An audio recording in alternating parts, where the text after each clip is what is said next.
और अब बात महाकाल नगरी उज्जैन की, जहां पर एक बार फिर से गैर हिंदुओं के प्रवेश पर रोक की मांग उठी है। महाकाल मंदिर में गैर हिंदुओं के प्रवेश पर रोक की मांग उठाई गई। हिंदू जागरण मंच ने गैर हिंदुओं के प्रवेश पर रोक की मांग की है। सभी 12 ज्योतिर्लिंगों में गैर हिंदुओं के प्रवेश पर रोक की मांग उठाई गई है। बता दें कि गैर हिंदुओं को प्रवेश ना दिया जाए, ये उनकी मांग है। और ऐसे में महाकाल मंदिर के अंदर गैर हिंदुओं के प्रवेश पर रोक की मांग हिंदू जागरण मंच की तरफ से उठाई गई है। मैं ज्यादा जानकारी लूंगी, मेरे सहयोगी अजय पटवा हमारे साथ जुड़ गए हैं। अजय, क्या मांग है हिंदू जागरण मंच की ओर से, क्या कुछ कहा गया है? देखिए, उत्तराखंड सरकार के द्वारा जो 46 मंदिरों पर जो गैर हिंदुओं के प्रवेश को लेकर जो निर्णय लिया गया है और वो जल्द ही लागू कर दिया जाएगा, इसी को लेकर जो है उज्जैन के पुजारी महासंघ के अध्यक्ष हैं महेश पुजारी और हिंदू जागरण मंच के पदाधिकारी हैं रितेश महेश्वरी, उनके द्वारा मांग की गई है प्रशासन से कि आए दिन देखने में आता है कि महाकाल मंदिर के आसपास से गैर हिंदुओं को पकड़ा जाता है और पुलिस के हवाले किया जाता है। लेकिन अब ऐसे में जो है मंदिर में ऐसे कड़े नियम बनाने की मांग की गई है कि कोई भी गैर हिंदू जो है मंदिर में प्रवेश ना कर पाए। तो इसको लेकर जो है उनके द्वारा मांग की गई है। अब देखना जो होगा कि मंदिर समिति इस मांग को जो है मानती है या फिर इस पर कोई कठोर कदम उठाती है, तो ये आने वाले समय में पता चल पाएगा। लेकिन अभी फिलहाल जो है इन लोगों की तरफ से मांग की गई है। ठीक है, शुक्रिया आपका अजय तमाम जानकारी के लिए। कानपुर के पनकी इलाके में धर्म परिवर्तन के दबाव से परेशान एक शख्स ने आत्महत्या कर ली, जिससे इलाके में सनसनी फैल गई है। मृतक रोहित उर्फ दीपक ने आत्महत्या से पहले सोशल मीडिया पर वीडियो पोस्ट कर दावा किया था कि उस पर लगातार धर्म परिवर्तन का दबाव बनाया जा रहा है। परिजनों के मुताबिक 26 जनवरी को युवक अपनी बहन से मिलने लखनऊ गया था, जहां चारबाग स्टेशन के पास कुछ लोगों ने उस पर दबाव बनाया। 27 जनवरी को कानपुर लौटने के बाद वो लगातार मानसिक तनाव में नजर आ रहा था और बुधवार सुबह उसने फांसी लगाकर जान दे दी। घटना के बाद परिजनों ने दोषियों के खिलाफ सख्त कार्रवाई की मांग को लेकर हंगामा किया। परिजनों की तहरीर पर मुकदमा दर्ज कर लिया गया और मामले की जांच के लिए 2 विशेष टीम्स गठित की गई। पुलिस के मुताबिक युवक द्वारा जारी वीडियो में नशे से जुड़ी बातों का भी जिक्र किया गया और इसीलिए सभी पहलुओं की गहन जांच की जा रही है। इसके पास जब गया तो इससे रुआसा रोते हुए बोल रहा था कि हमसे धर्म परिवर्तन करवाया जा रहा है। इसने पूछा क्या धर्म परिवर्तन, की उससे छोटी है तो इससे इतना कुछ बताया नहीं। इसने हमको ये बात कॉल पे बताई, लेकिन हमने उस टाइम इतना ध्यान नहीं दिया। फिर जब वो 27 तारीख को 26 को गया था, 27 को वो घर आ गया। 27 को वो बताने लगा, कह रहा है कि हमारे पीछे ट्रेन में सब लोग पड़े हुए थे, 4 लोग कोई लोग हैं जो उससे जबरदस्ती कर रहे थे। उसका नाम पूछ रहे थे, ये भी उसने बताया था कि उसका नाम पूछ रहे थे। तो उन लोगों ने इसके साथ मारपीट की है और चारबाग में कहीं मजार है वहीं पर इसको ले जाया गया है। तो बस हम ये कह रहे हैं उसे इंसाफ दिलवाया जाए, उसके साथ क्या हुआ उसे पता किया जाए। तो कानपुर में धर्म परिवर्तन के दबाव में युवक के सुसाइड करने के दावों पर पुलिस को शक है।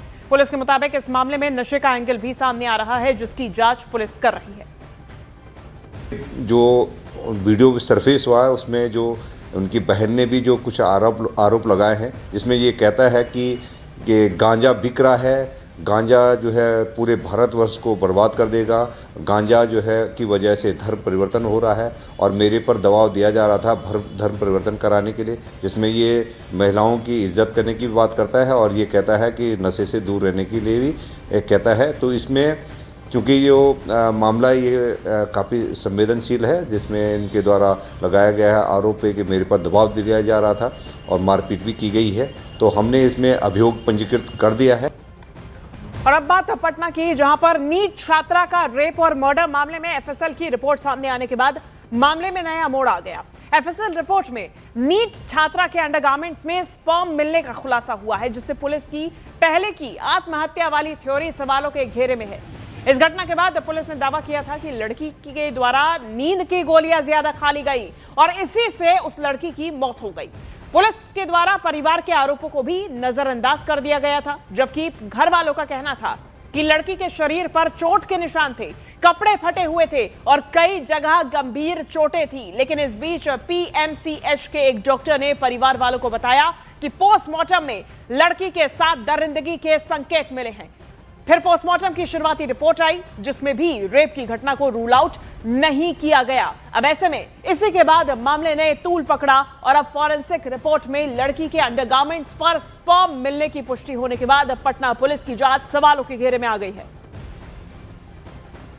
तो नीट छात्रा की संदिग्ध मौत के मामले के विरोध में आज मगध महिलाओं के छात्राओं के आक्रोश मार्च की तस्वीरें सामने आई और यह आक्रोश मार्च निकाला गया। इस पूरे मामले में विरोध प्रदर्शन जारी है और मगध में महिलाओं के छात्राओं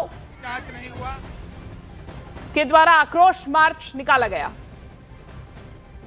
नीट छात्रा संदिग्ध मौत मामले के विरोध में आज छात्राओं का आक्रोश मार्च है और यह तस्वीर मगध महिला कॉलेज के सामने का है, जहां पर छात्र सड़कों पर उतरी हैं और यहां से आक्रोश मार्च इनका शुरू होने वाला है। उससे पहले यहां पर देखिए हाथों में बैनर और पोस्टर लेकर ये लगातार नारेबाजी कर रही हैं और यह आरोप लगा रही हैं कि जो नीट छात्रा की संदिग्ध मौत हुई है उस पूरे मामले की जांच सीबीआई से सरकार कराए और उसी की मांग को लेकर ये लोग यहाँ पर सड़कों पर उतरी हैं। तस्वीरों में भी आप साफ तौर पर देख सकते हैं और ये तमाम मगध महिला और पटना यूनिवर्सिटी की छात्र हैं जो लगातार यह चाहती हैं और अपने आवाज को बुलंद कर रही हैं कि आखिर महिलाओं पर जुल्म कब तक होते रहेगा और ये लोग कब तक इसी तरीके से सहते रहेंगे।